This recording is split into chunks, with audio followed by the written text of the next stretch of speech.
minim ɔhaw bi ɛwɔ hɔ wo hwenim ɔhaw bi ɛwɔ hɔ wɔn nso wɔn department ɛwɔ hɔ yɛsan so kora wɔ wɔn a wɔhyɛ adwene mu yareɛ a wɔn nso wɔn department ɛno nti no na mefa konya yi so aka kyerɛ sɛ wokɔ yaresabea anaasɛ wobɔwura yaresabea anɛɛsifoɔ anaasɛ apɔmuden adwumayɛfoɔ no deɛ wɔn dɔɔso wotumi hyia bebree yɛn nyinaa hyɛ atade korɔ nanso ɛno nkyerɛ sɛ ebi a sɛ woyam yɛ woya anaasɛ wotie woya nea wobɛhyia no na yɛ kyenkyen sɛ wɔn no ɛsɛ sɛ wɔhyɛ because obiara wɔ ne field a wɔkɔyɛɛyɛ ɛna obiara wɔ botaeɛ nti a ɔwɔ ayaresabea ɛhɔ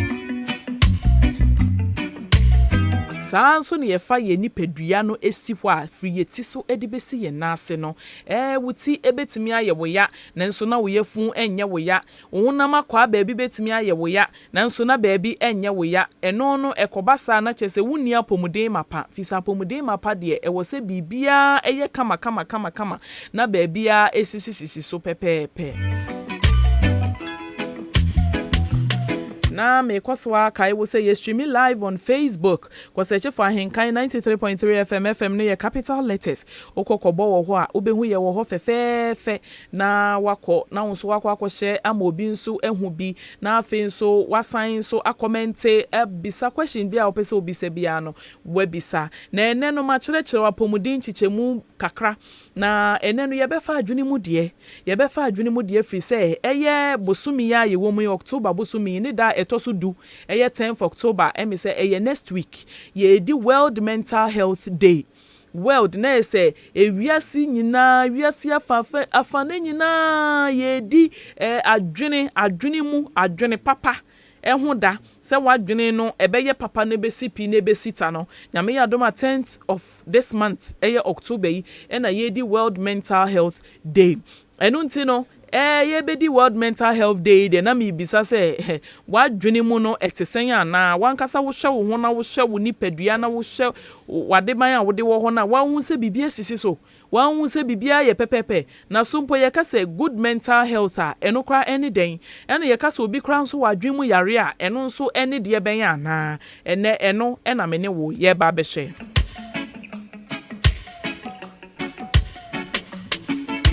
na me sanka wo say yen WhatsApp any SMS line no 0594841044 0594841044 o question B o suggestion B o bibia contribution bia wo betimi asende no SMS e de afasa lines we nom so ye beken kan e de amount na me de ho muaye e de abrewo na me kwaswa kai wo se Ahenkan apomudi mredwumadie e na waso guso a wutie e wa Ahenkan 93.3 FM so no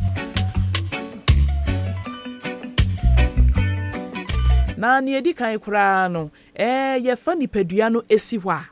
honam akwa na ye bebre honam akwa na dɔso yie ye wo adwene a ɛda ye tirim adwene no eno na control nipadua ni nyina se wuni ma eneme ma wate ase se adwene na eda ye tirimu no eno na control nipadua ni nyina eno nti sa adwene no baabi kituwa bi nya tochima pe nipadua ni nyina nso atochima se adwene no baabi kituwa bi tochima pe nipadua ni nyina na atochima eno nti mpempi no ye hu nipa ye nuanum binom a omo adwene no sabio atochima kakra enti utimu se ne niema bi a wo ye no ensisi so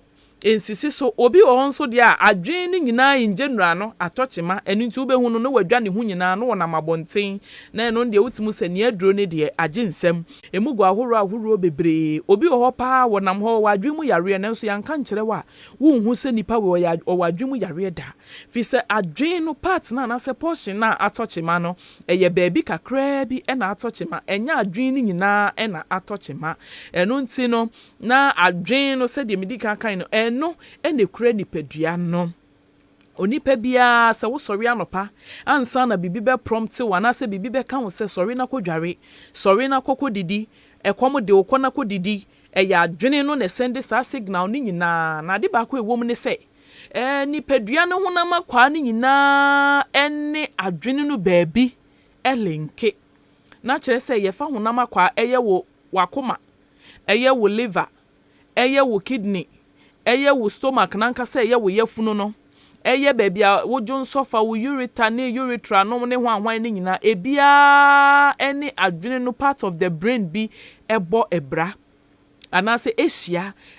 ansa na saa honama kwa no ebeye n'adwuma no agye se adwene no asende signal ama saa honama kwa no ansa na honama kwa no so anya saa prompt no na watimi ehu se saa time ya na se saa mbre yesese miye bibise yemfa example se nipa a wote ho na ebia wanom nsuo anase in a day no ubejonso ubeja wonan eya adwene no na esende signal ama kidney ne se kidney nsuo abetai urethra nimu enu nti no niema na woso ne so na esese ebi fa mu na ye waste product na eba no ebredru se nipa ne jonso na adwene no nso ede ama kidney na wie no kidney na siesie ne ho na wagya jonso ni mama jonso no etimi adewu na wanya atenka ne se jonso dewu na wakwa jonso. The moment as a part of the brain na will link with the kidney no ho beto chima kakra no eno ene kofa jonso kurobo ediba afi nipa ne wo ho asenko benya atenka se me sorry na me ko jonso no sa atenka no emma because part of the brain na link it to kidney no sa part no ho atochima anase wo hawa ba ho nti nipa no ena no beda oda ya na hwororo no ajonso egu ne ho toilet ne bedi na hworo no wagya ne nan egu ne ho enu nti na me kan we di esi so se ansa na honama kwa bia be ye adwuma no ya adwene no ene be send prompt ama sa honama kwa no enu nti nipa bia kora no wada sori anopa no se wadwene no ye normal na se bibia ye pepepa adwene no ne be send signal edi ama o sa ade achi nti se me ko na me ko sensuo na me dware se wo sori anopa na se wutimi nantia fi anopa kopema nwumre na sensuo nwu a na ese mentally no onye sound because adwene ntimi send signal ne ma wo se bibra adru de ese wo kona kosuo egu hu enu ntina me gina we so aka sisu dua se adwene mu yare no emugwa huro bebre enti se wo de ma ya wobedwin se ne wadwa ne honam abonten no ono pe na sabi oyare ana wo adwen mu yare nanso na wode ne kura de echen ne honam abonten ni mu mpo de enu nti no megina we so na mebisa etiefo amutie me se ye ka se mental health what is mental health ede be kura ene adwenimutie a eye kan se nipa we de na adwenimutie ye ka say good mental health na chese wo bi a otimi ni nipa etna otimi ni nua etna otimi ni neighbors etna a otimi accept on just as they are onim se mi nua we de se ya na ni sutie enti e wo se mi hu se de me ne betna afin so obi anadwene mu ye fan ana se wo good mental health no otimi cope with stress na chese na brabo mu no bibia eto na otimi so ano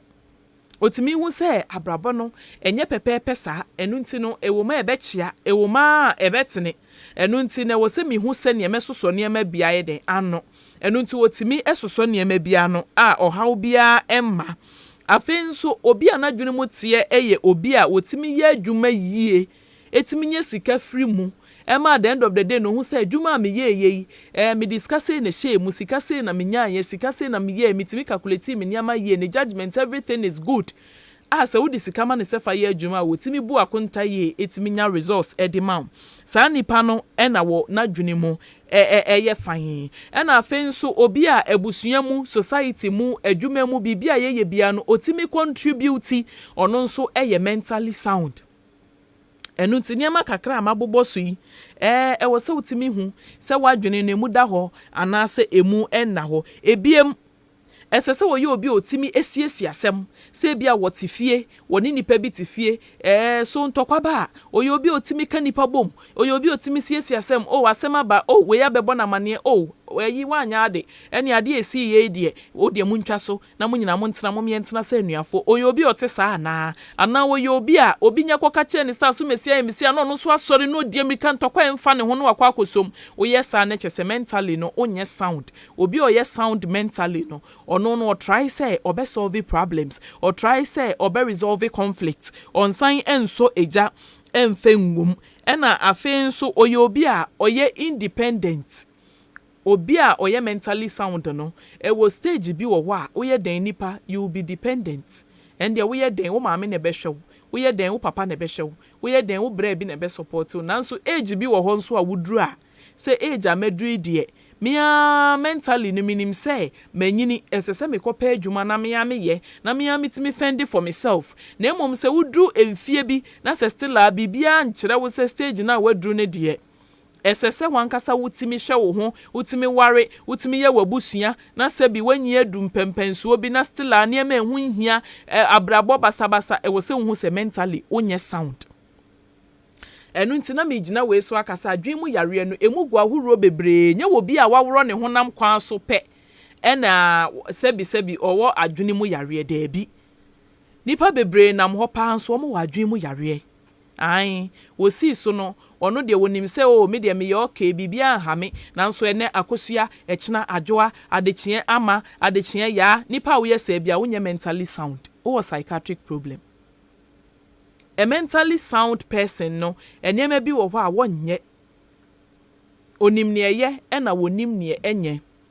na me koso akai wo se dwumadi a wasogu so a wotie eye ahenkan apomudi mredwumadi e wa ahenkan 93.3 FM so ye de bra ofia de bia bra donko abo apansima aduonu pepepe di kosise no mienu bebo apansima aduonu ye streaming live e wo Facebook wo search for ahenkan 93.3 FM ne ye capital letters na leave your comments or contributions ni nyina leave e fa begu ho o questions ye bekenkan ni nyina na ye yi ano e de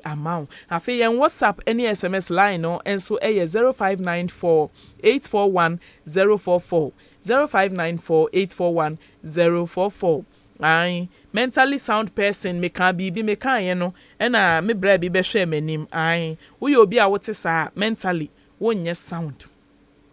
afi nso say wo ye eja na wawo mma na eja de wunim se wasade ni se nkesese wo hye nkwala wo yi sika wo sori wunim se wo mabe didi na wonye sa niema ni nyina no mesre wo ye sa mentally onye sound because a mentally sound person should know say these are my responsibilities. A mentally sound person eye obi a wonim se we ya sede ana sudi a edame so ntie se me ye unim se wasede ni se wo ba adwuma anopa wo de wo ye cleaner e wo se wo be pepa ana se wasede ni se ni obi obedi kan ba adwuma mu ntemu bia no otimi fa napkin na wa dusty wa ye dustin kakra wa ye adwuma nkitinkiti bi kakra na so wo bedru ye no efini mu ana abetena ye onye mentally sound enu ntina me gina we so aka se adwen mu yare ne de edoso yie pa enye obi a wayi ne ho enam lori kwan so pe ene wa adwen mu yare da bi wonam ho udidi uye bibia udress kama nanso onye mentally sound empo no ye wonkofo bi kra na won dressing kra wo hu a wutimi hu say this person is not mentally sound ye wo ahosiesie bia ne ba bia ye dekọ na se bia mimi dadru na ye nyina ye se ye kwa yie na obi e fra tuntum na be ma nko adru wo na wahye suit white waje ni coat white waje shoe white waje trousers white onye mentally sound enti a mentally sound person ni obi a wo dressing yie to suit every occasion kwasiada o ba sorry ye nyina ye se ye kwa sorry kwasiada wonim se ye kosum nyame na be ma bedru ho na jeans bi e hye na ye twetwetwa ho ntokro no watwe oto no wa hye eche bi na okita ensa e wo star bottle mu na ebona no onye mentally sound because the wo ye no is against that particular function no ade a omoye enti obi oye se bia obi otimpotem na emra ne nhyehyeye a ewo sa mantem ho ontimi enni so na se mantem ho no eho so nanso no de won komu bia no ennam ne su ene ne banti no onye mentally sound afi ye wie we no na 10th October 2021 next week nyame ya adom ya yedi World Mental Health Day no yemobo enyarewa bi eye adwemu yare ebia wokra na wotie me no wunnim se saa de no eye adwemu yare na se wotie na se wohu se saa ohaw no wo bia na ene wafa akwanyan so na wako the nearest health facility na wankasa wako voluntarily na wako seek for health care yo ni edi kan adwemu yare no ye wo mu mienu yewo niemu odin ana yewo niemu omre na me kire psychosis ewo poto kasem ena yewo neurosis psychosis no eye diemu odin ase no no wan hu ne ntem a ano so no ya na eden wobetimi ada aduro so a de akọ neurosis ne nso de yetimi eso ano ntem ema no kọ na yenhwe se yefa de yetimi so ano ni bia potoka sem ye bibi di enuresis eye junso kurubo eye adwen mu yare encopresis eye abofra oja ne nan egu ne ho obi kra owa wanyi enso oja ne nan egu ne ho eye adwen mu eyare ye wo conduct disorder no akwala bi wo ho a se pa se obe discipline ne ho ebi nsida ne wo ye bia nye one ne fefo kodi agora obebo obi bo sese ya da bia no kitatai enkwala bone semsa baby obeko bia yenya ne ho report ediba eye mental disorder ye wa juvenile delinquent eno so sa asondin sa akwala de obeye bia nye eno so eye mental disorder ye wo pika e wo potokasem anase paika anye no de ha ye titiwe ma apemfo no bebre ha won pa se wa fa afuro obedi hire sa ba hire nso ni any nutritional value bia wo ye obi a wota yes a eno nso eye adwen mu eyare ne no ne fall under eating disorders no pika no eka ho eye niema any nutritional value bia na wodi obitimi kwoti ateche na wodi obitimi kwoti eyi neti kokko na wodi obi kra wo ho a wosi eyi sabio na ntwe agyanan na aye den no obubuwe obitimi fa mattress na worwe ade bia ehunu mfaso a nipa edi wura nanum bia no pika no eno so eye adwene mu eyare afi ye wo bulimia nervosa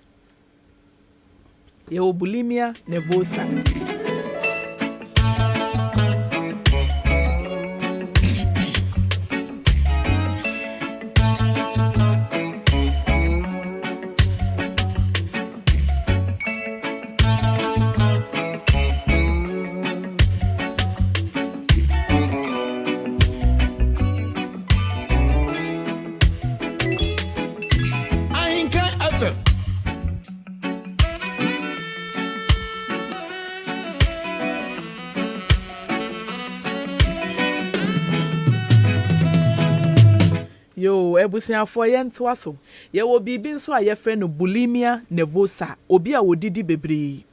Onim mame dabi. Odidi me sen kura wo hu aduane foforo besan akodi.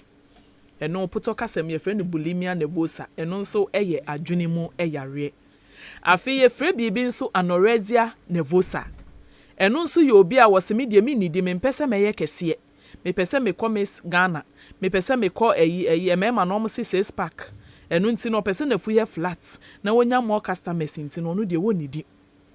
na o kire ne hokom enu nso eya adwemu yare eya anorexia nervosa nipa de wudidi e wo se wudidi se ne ebesi uti body no didi na me simple na twa so wudidi boro so a eya adwemu yare wa nidi nso enu ne esese wudi nso a enu nso eye adwenemu eyare afi ye wo separation anxiety se abofra bi wo ho a wode na ko school na wagya ne ho betimi asu a chese ne maame na wo hu ne biemu no eno nso eya adwemu yare na separation anxiety de na nka mofranko na ye wo mo na nso sesi ade ye mpanifo nyina obi wo ho ba wa afo be ma wa afo na bibia ba se putupure wo se ni kun tu kwan ni kun gya ne ho ana se ne yiri gya ne ho no eno nko aho areho timi de areho a mekofa depression kra beto ne so separation anxiety ni ebi no ni nyina eye adwene mu eyare afen so ye wo bibi apoto kasem ye fe ne temper tantrum no eye mofra ye pa se wo ne wo ba etifie na ebi abofra na ba wo se mama mihia ebi a biscuit na wo se biscuit ne de ebi ni ho anase miniskam de beto abofra betimi asua de ne ho atoto fom chese niema obeye no wo ya se wode ade no ebema no wo bra ebi ni ho eno nso poto kasem ye fe ne temper tantrum eno nso eye adwene mu eyare ye wo adwene mu yare ahoro bebre ye wo amnestic syndrome amnesia eye reframe so eno de etaye ye maame no mpa na sisi anetimi san ye youth ni bi okosku ye kire na de na ne refi ye maame no made hye ne tirim pa no wo hwehwe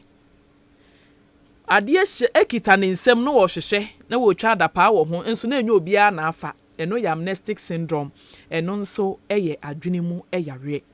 yɛ wɔ biribi apotɔ kasɛm yɛ fɛ no obsessive compulsive disorder eno ne nso potɔ kasɛm yɛ si repetitive behavior sɛ wo ba adwuman wa lɔke wo dan gas a wo so e wadum no nanso koduru adwuman yɛ wo sɛ menum no ɛyɛ wo sɛ midum no ɛyɛ wo sɛ menum no ɛyɛ wo sɛ midum no obi timi san tu car san na chi kofi obekɔ no na wodum no na nani ewu no wasan san na chi saa de na ɛbɔ nka yɛ saa semidum na seminum na saa repetitive behavior wa pra dem obi ti awa na wasan pra yɛ wɔ taxi driver bi kra wɔ dan kurom ha se ya wonya fo ne car na wusi bi agye so propro car ne propro car ne ho osan fa obi sisi ade ni duru ha obe sensi obe propro car ni mo obe san propro hunya pepa hu nyina enti obi timi bisa saa de bre ya de me amefo ka de me hu onwura na da bi obsessive compulsive disorder repetitive behavior obe ye nti within the day no ka no obe pepem be 20 eno nso ewo ho afen nso ye wo post traumatic stress disorder obi wo hwa bi akwanhie bi a okopie so accident bi okohuye ama abeye hu bi abeda ne so mache say ontimi ka akora wo se wonfu bi obi akọ witness motor accident bi ma baabi owo no en efri ne fie kura ba kwan ho no ka akora ma wo gise motor no ofa enso na accident no witness ni nti wo se me ntena motor so da eno ena ye post traumatic stress disorder no adwemu yare ni guahuro bebre but unhu wo de a unhu ne se wo ye pepepe na nso nhwehwe mu ama ya te ase se nobody is 100% normal. Ye was psychosexual disorders nso ewo ho obema bi wo ho a se wo ba na ma wo hwe na niema sei eya adwemu yare obi wo ho oba si ni panties ni brazier asen ahoma so na wa hata ne kama no odru fi obonso wotetetete ohwe ntokue mo hwa obi ani ono wakogina dry line nchen ode ne botare dross ni twitwi ne boso a obonse ne ho asane no okọ eya adwemu yare obi nso wo ho a oye bema nanso otimi fa oba atade hye senko oye bema otimi kodwom so oye obi owo saa hawo ya ye friend psychosexual disorder ibia ya adwemu yare ibia otimi kodwom no wakoto oba brazier edura na dwa obo brazier ne keke kura na ne ho asane no no waye free no wada eno nso ya adwemu yare oba bi nso wo ho a wo fa bema atade hye na ne ho asane no eno nso ya adwemu yare bema bi wo ho a oba hye adwaye a wo dware no no wakotete ho ohye na no watwetwe ne ho na ne ho asane no ya adwemu yare papa bi wo ho a wanyi edu ni mpani fie so nanso nkwala nketenkete no wososo wo mo ya adwemu yare normal person bi anyesa obi nso ono ankasa masturbation ono ada ho betimi atwetwetwe ne ho a nyina ya adwemu yare normal person bia ni ho a obeye saa eniama no nyina ya adwemu yare ye fa psychosexual disorders na lesbianism ni gayism nyina ya adwemu yare ye wo ma bi wo ho kra mpo a ansa na bema kra eni ni behia no agese wo bona ma wonya mark wo ne ho of Philippine putoka sem say the man is supposed to inflict pain on the woman ansana na tinka ba se woni be ma ehia eno nso adwene mu yare afi ye wie no yemra mehwe ne mu odin ni bi ye wo bibia ye frɛ no substance induced psychosis na adwene mu yare na de ba kwa ye mfa nto yetim ni say the moment a nipa no be hya ase wono ate wa no kasa ono atewa na obiebie na no onye ne hwe kra no woyeye obi timi kasa se mihu se nsuo to enso ne nsuo ntoye mihu se ka kase bi de niam eba enso na ka bia mfa niam maaye ono nko kasa se niam bi ni na mehu hase menum nyame de eno no na se poto kasa mu no ye frɛ no perceptual disorders ye wo hallucinations no eno no ye wo visual hallucination na chese wo hu niam o nani so wa wo ne nete wo no hu bi otete nsem wo nasum wa wo ne nete wo no wunti bi wo ne nete wa be hu anu watue siriem twe wo se aden wo se na asem na obi kan no wanti enso na obi anka hwe wo no nko anete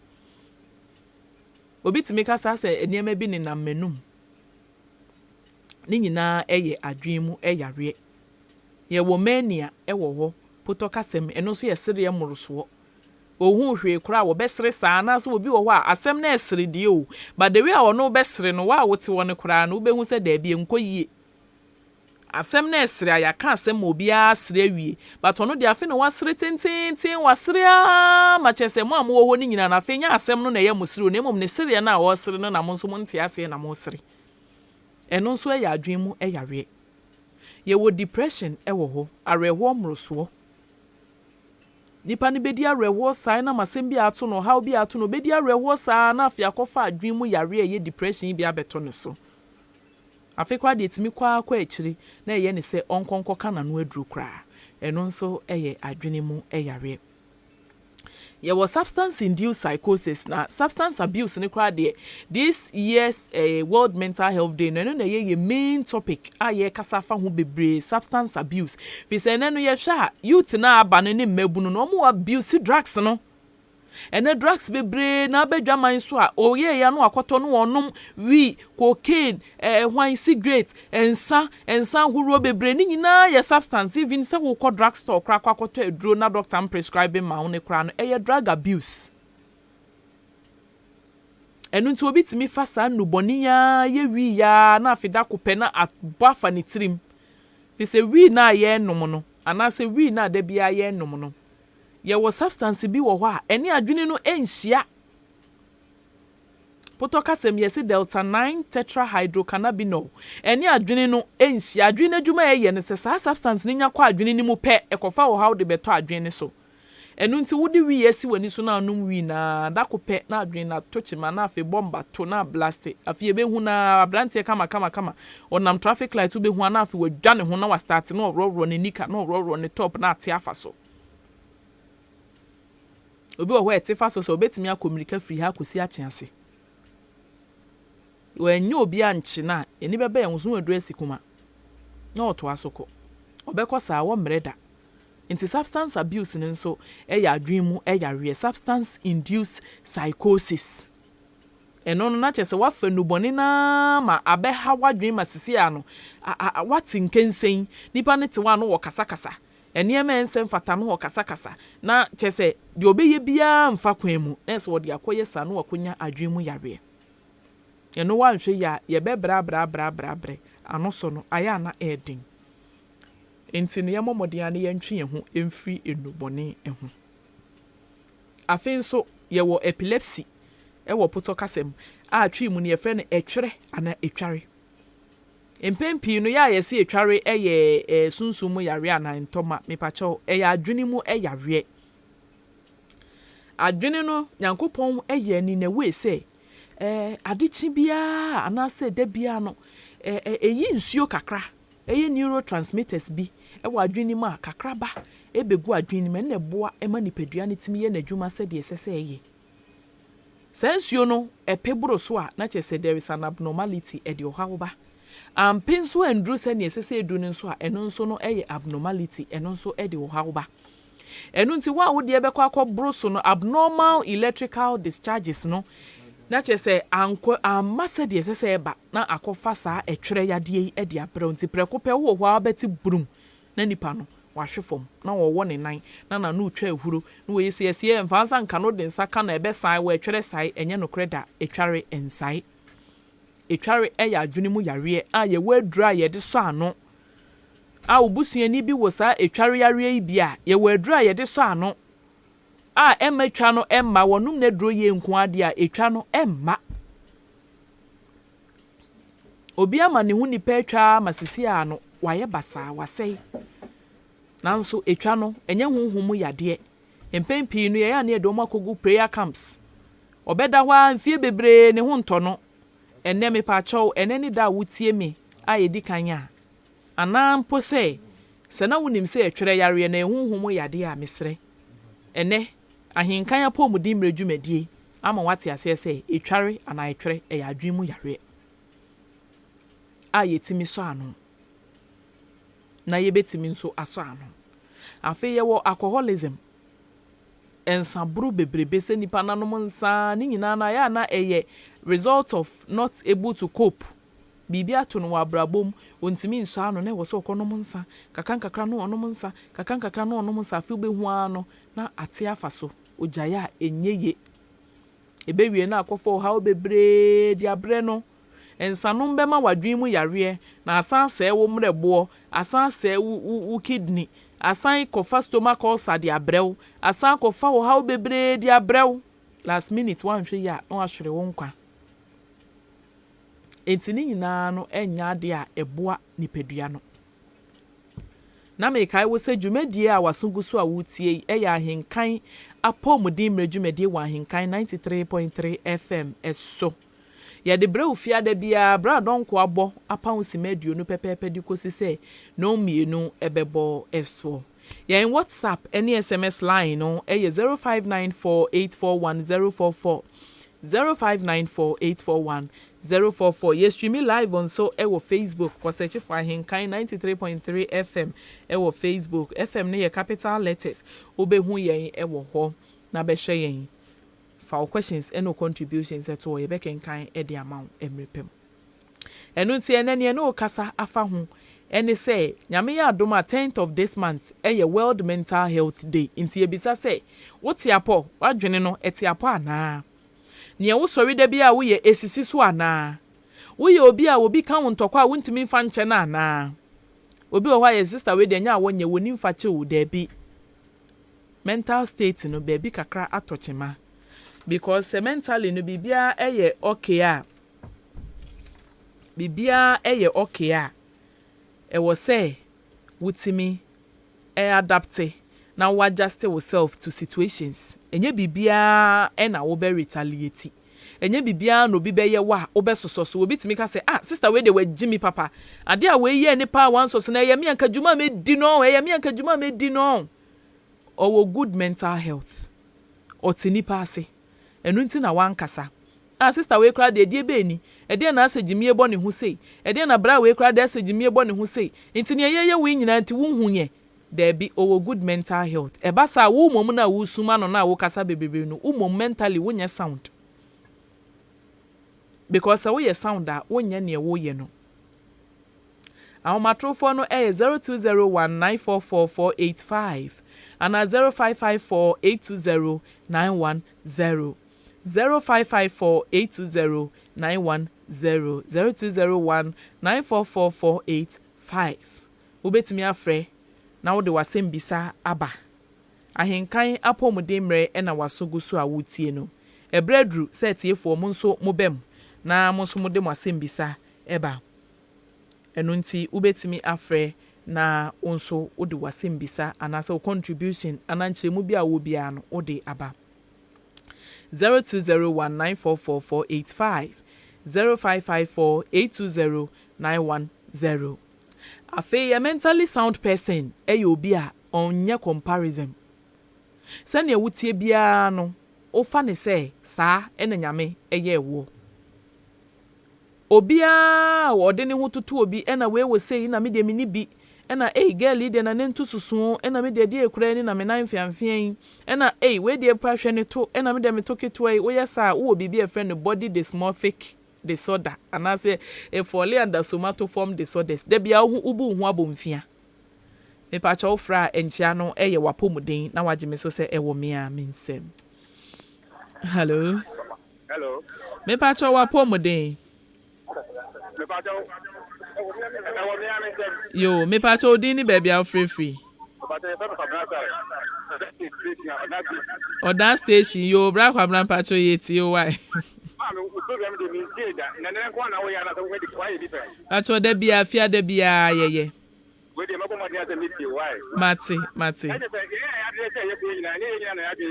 Debi. Yo. No crepa.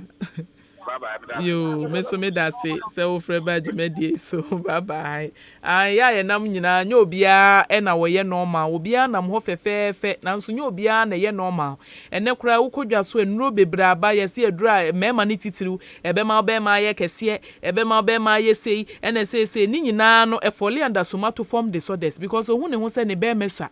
enso nye se so asa na nyame bo no ba adwene no ama na hu se be ma ni so anti okoto aduru ama ne be ma ayekese wo ye be ma na wo ye sa de so da. Hello. Hello. Wapo modern. Ewo me am. Mbacho odin ni baby a free. Dini dance. Because free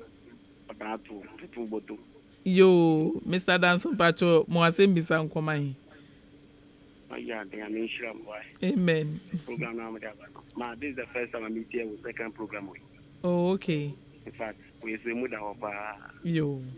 Ayapa. Yo. Program we say here just one case what about we go so what. You be the catch. No credit. Yo, amen. Bye. Unsha so bye. That's it. Hello. Wapo modern. Ewo me amensem. Me pacho odin ni baby a free. I FM Obaduri am kasi frasone. Yo, Auntie Dora pacho ma yintie we. Yeah, that was we ni on church a wo dia mai. Yo. They say what by na ye hu say enye pepe penti se ne obi ye bibia wo say odi wani ye de ehye no. No credit. Na me pacho me question ni say. Mhm. It say obi so sorry na otonum beble pa. Na adwene ye no ma. Otonum bebre. Ai. Na mpacho enyum na woto no woto dia disturb obi ana se nipa na na penyum naturally e na woto nyum no. Say like we do na gba woto so bi su na gba woto ono so ofia oto pa ba cancel ana asaye bufum. O ka chen so oye deda na aye bufum. Aha, na adwene ye normal. Yo mati me you are no why. Ene de ye benya asempa ye da se ofre e de ba adwuma die ni so said the Bible kan na doma chede ni mugu ahodo obi ane ne de enti bia ono na doma chede e na ye nwom to no na emom a mentally sound person should know say that time ya meto nwumi me disturb mi neighbor enti enwom no meto a meto ne keto ana meto ofom o to na wo ye dede no a mentally sound person should know say nipa na approach no catch so sister mpacho nwumi said the wutu ni de wudi ye dede ntimo anu nkofom ha a mentally sound person ni kwa say ubufu a na che say there is a problem. 0201944485 0554820910 0201944485 0554820910 abodie enyansa penhwehwe mu ama yate ase se obi eni wo ye 100% normal obi awa adwumu yade ketuwa bi ewo ni mojem. Hello wapo moden Ewo me amenso me pacho udin eni baby a wo free the friend ko sinyantachi achuma sen yo bra kwesi me pacho mayentie we yo na wo ka se ebi obeme bi wo anu awo na wo ma I say so sorry I was here and so no wo mo sika na chese na e wa dwemu yare ana te bibia te sa bibia sa uni pa no na wo ye disabled person we need to be here na man de na ni ko ho pa na eno ete say me pacho ne to so mi no so ya na mitunze efri na fo ni bi na ma mema ni pani bi ye no me bi ansa sie ye okay na wo ka se e me bi wo anu akoto dru na te ne be me so ane de ka ho obi wo anu akofo baby no ba ande ne nam akwawe de ne be me so sense ne ko ke de ye ka se ni wotimi di piano nti na man sa no ma ni na ba no nti no na fo no ne nko ne ba no anu ka ho bi yo me so me da se ye pa. Hello. Wapo moden. Ewo mi amensem. Mpacho odin ni baby a free. Pacho kwa me ni ababo. Yo bra kwa me mpacho eti o. Me pacho program de edamase pa amaboy. Yo. Na enyoma na ye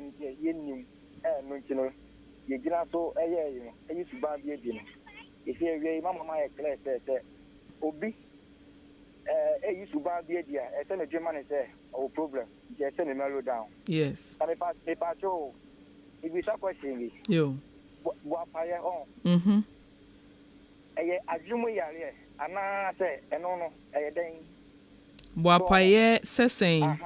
Say obi mhm ye ni da ho eye bibi aha obi okay ana say onipa ko no o feel it obey responsibility be on na wan tumi anyam ya dwumu yare ana say e ono ana e personal e na ye to second so that endro na ya na friend and patrol what can say ya me man be eno no say e dia na me be ma afon no e patrol that we say enye e patrol na enye ai na me patrol say won so enipa no wan kata say we your ba na say we be man say we be man fon say wan kata wait no we lose weight nso a eno utumi no madura na we lose weight say bia wo so te enti wo no maduru eno de anya adwen mu yare se ne wonim se ne wotie ena ebia yare ana bibia ma wo so ate ena wo no maduru se de be ya obe regain ni way back eno ne de anya adwen mu yare na emom se wo hwa na wo se me de mabusuam ye yemfiamfia dodo yen so sister hwe na ne ntu ne to na wakoto edo sa mindset na wonya se obi wa ne ntuo ne to sa comparison na wo ye ntie ma wakoto edo a wo nom ye no eno na be ma wa be fall under somatoform disorder na ya adwen mu yare no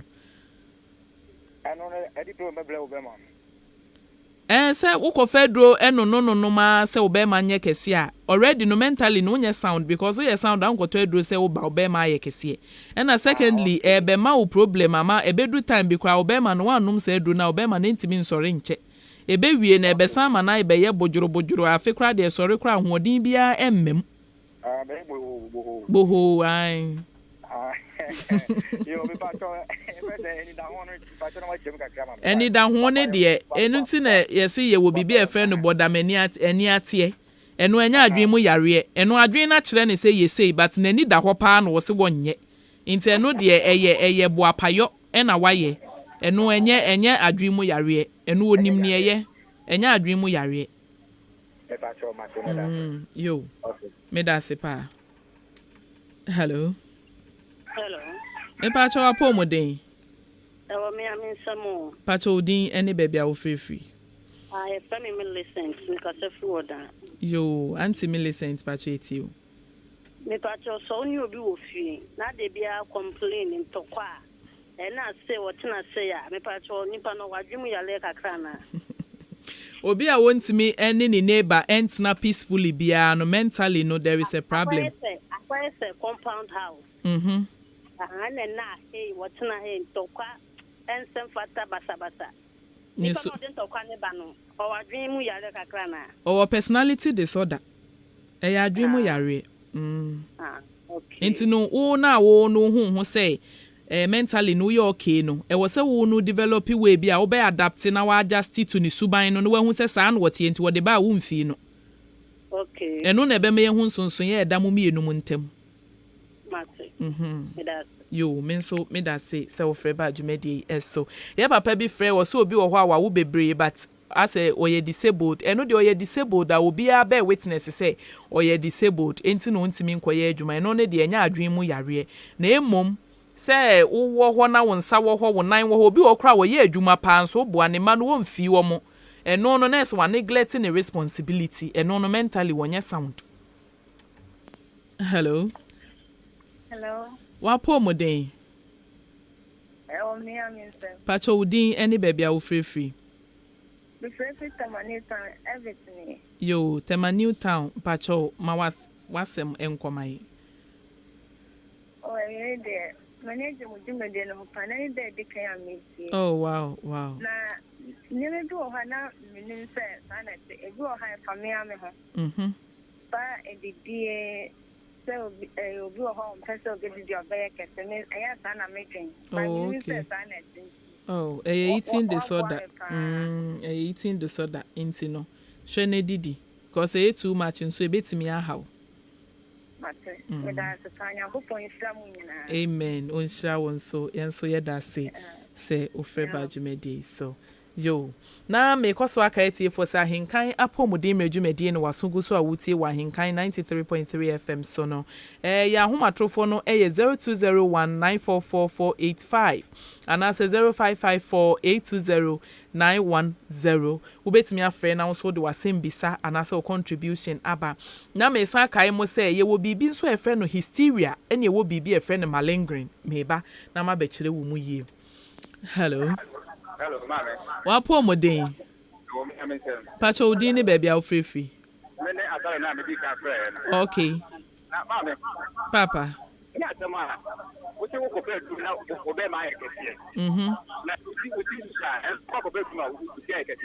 Wawa.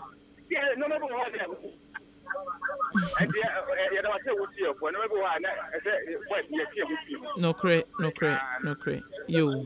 Medase pa bye medase. I no cre na papa aka no. Ye me bi wo ho a emrante wo se mutwi mu ho free ho because me kofa edro ama mbe ma ye kese me kofa edro ama me we ya kese ada na wuti de wo mfa edro na wuti nye kese se wuti sa na wuti sonso ada na wo mfa edro na wuti no eso nti. Hello.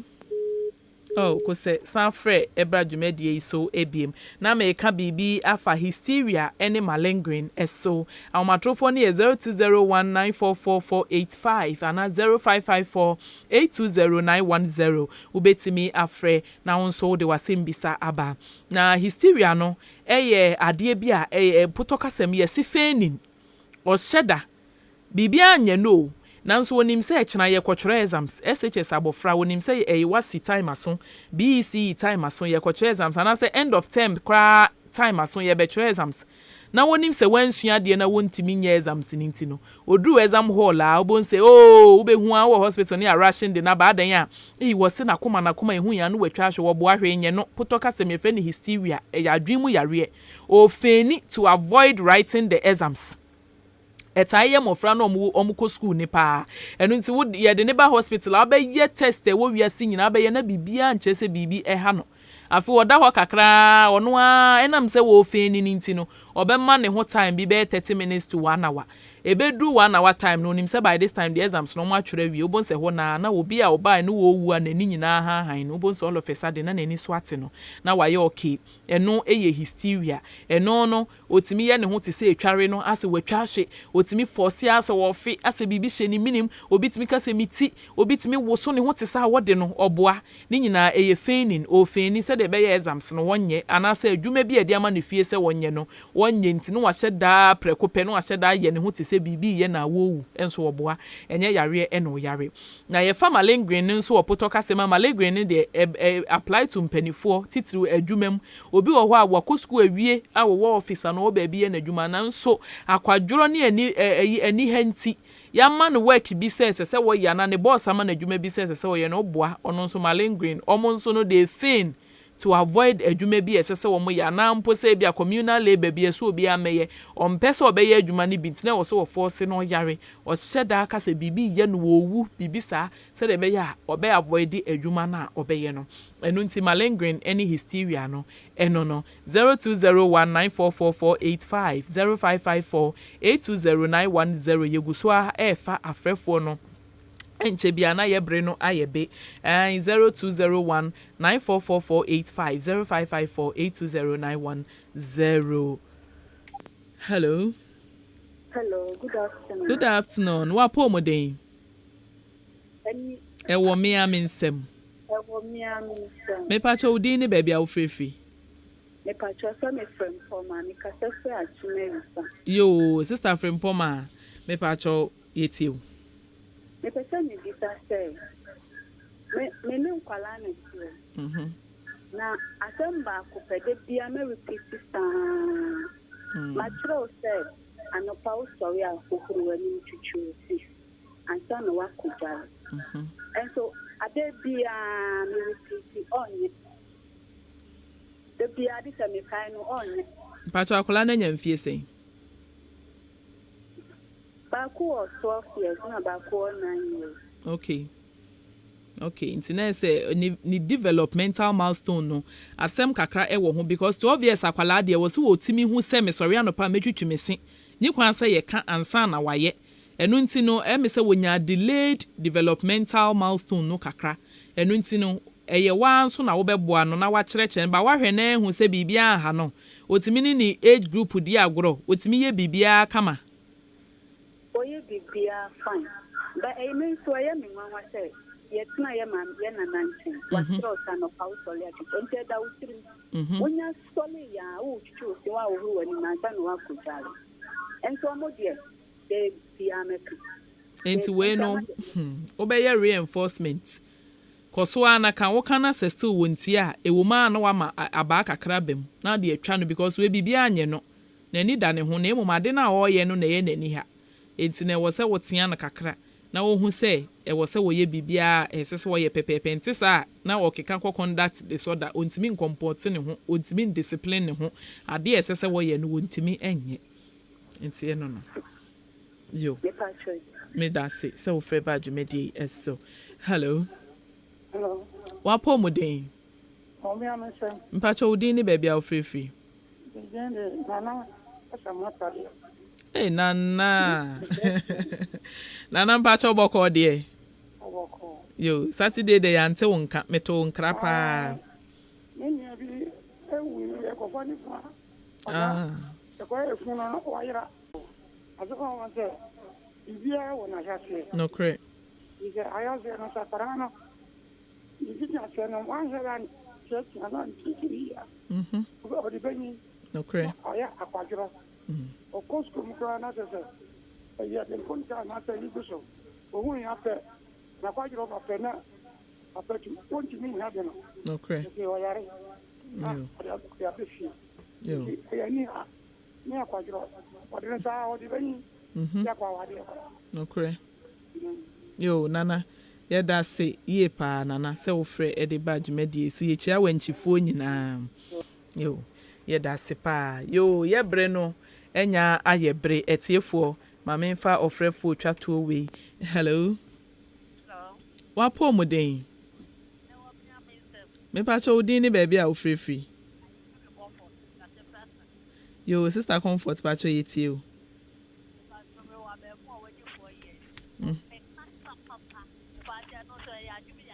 oye den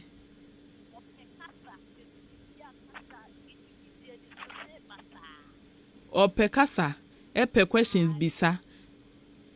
eno de ye normal nkwala no 4 years de developmental milestone na no omudu sa stage na bibia opesu ohun bibia opesu obisa eno de ye part of the developmental milestone sa time yi ena se wan hwe yie na wo ko restrict no wo pe kasa dodo yedin wo ye say dodo yedin sometimes no obetia no but sometimes so no na wasere so na wahwe no sometimes obisa wa bibi obi bisa obi na waka che no because this stage no se wan hwe yie na wo tia ten bebe na restrict ni bebe obenyi no obeye very timid na waka na hye into wontimi mpie into this time no jai no na ombisa more questions na won so ma no answers said ye ese edru ba bi so ese wo tia no so a na watia no yo me da say wo frɛ ede ba dwumedie eso hello wapo mu den ajira me ameso bacho udin ene ba bia wo frɛfiri okay budin de be ka gaye yo na o ka se mu yare no no obi wo ho na wo saa yare na o ka se ya na mu yare wo eye etware no o bia na wona ne da be ka bacho wo se me kan se enye hunhum me de ma de amasua no che se enye hunhum mu yare se de ye ka no na me kan so wona no ho a ebe tono so na se ebe feke no se ebe sai wa wona ne wo ho no me pa cho ensai etwere yare ensai yo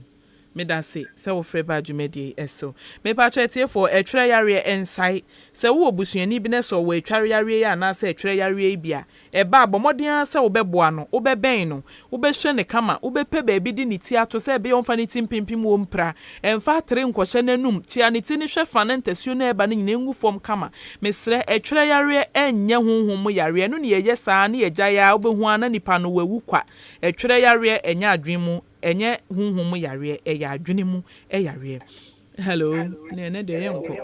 me pa cho wa po mu den pacho udin ni baby afrefri na low wa radio ni ma me kakra me pacho still our radio no me pacho afide ye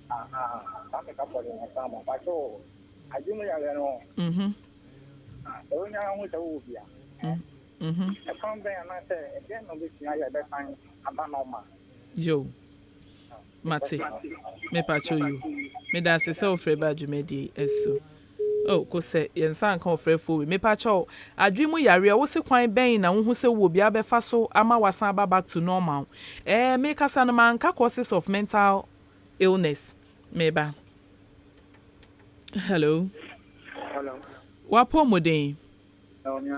Pacho udini baby a free. Very coffee, me very atimona. Yo, bra ko bi mpacho yeti o. Mezo kaka mlesen oma shi nyom. Yeni anu mema ne mana tabio. Amo fleki amo so yo mutina mema na obaba. And no system, or chano system. Akono boni ana mentally no more problem tina yo mo yata. Oh, no, that medical aka. No na type of personality, a dependent personality type. Adwemu yare, a personality disorder. Oni ba akotena enen wo gyan na wontimi onye independent intine ho ntono age so senye nipa foforo nti sa nkofo no ene ye obi free ni nchen a echene wo se foforo ba nti sa wonye wo keda nti obi oye se bia mentally onye sound bi oye ma sem bebre bia ma sem bebre bia mentally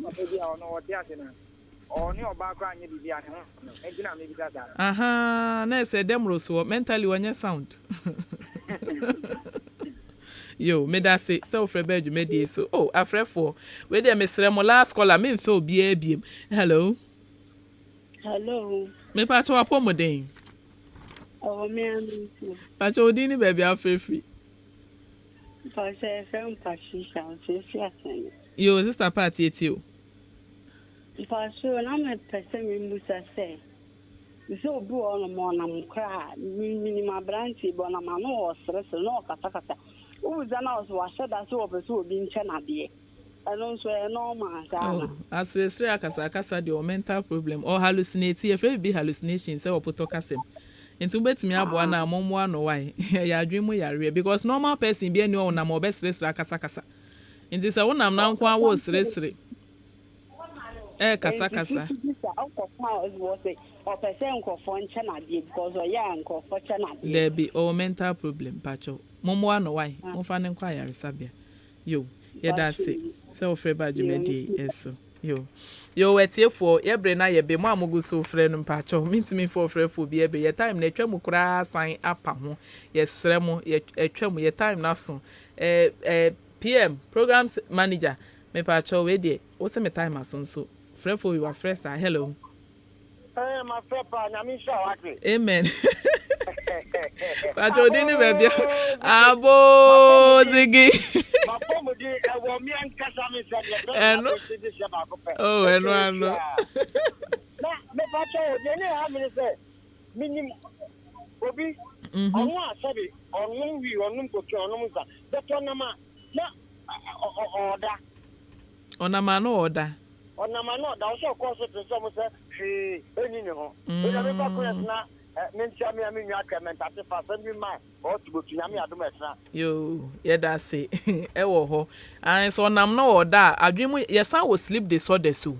Ye wo sleep disorders. Ye wo sleep apnea. Ye wo sleep walking. Ye wo sleep talking. Ni nyina wo ho. Obi wa wada na okasa. Obi won so a onam na wo order. Ni nyina ye forms of sleep disorders. Inteno nso e wo ho. Why? Yo, ye bre no enya aye be dwumadi aye de bre wi eye ahenkan apomuden mre dwumadi. Me pa cho mo amose enani da edi kan mo de mo fidie ato ha no mesre mo da bia mo fidie enna ahenkan frequency ni 93.3 FM 93.3 FM ye de bra ofia da bia bra donko abo apawosima aduonu pepepe di kosi se no mienu ebebo apawosima aduonu na nya no penso na abetie dwumadie ni nyina da bia mo afidie no enna ahenkan na me koso aka wo se nyame ya dom echena nwumre memenda nwumre eye echena 10 to 12 nso odonta ban dwumadie no nso eba so live mene mabedwafo ye besi nkonwa ne abesiesi aware ne abesiesi dem ne abesiesi empa ne so se de ebe ya bibia bekọ kama without edro bia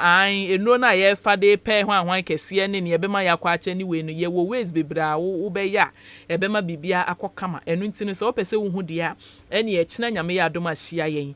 10 o'clock pepepe because say 12 bebo e wo donta ban dwumadie eso Awurabena radio nes ba kope mene mabedwafo ye de emu nkyirikiremu ebebremom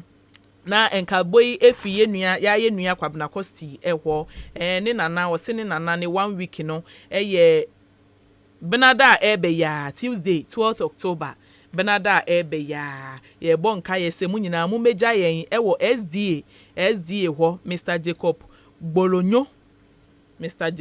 Bolonyo ne residence ewo SDA wa mumra na mu nyina mu meja yen fefefe na yen konkoja ye nua be ma no bra ne nana atofom na ye di ne na wotweda benada ya ebe ya mesremo mumra na mu meka yen ho na yen koja no na eye die eye nkoja na yen koboa no na yen nyina yen kosu akra bra watofomi yo yedamase me amedi dwumedi ho chia me media ene radioness Awurabena me nua be ma ode me kwa benfontin time Facebook so ne dia ene nana atopahene Kwame Asante ena me brother nso a ono nso ede enwom eto ase ansameba ono nso ewa hase medamase dwumedi no apem dasene yebesan ehia echina ma yenhia echina nwumre bye bye.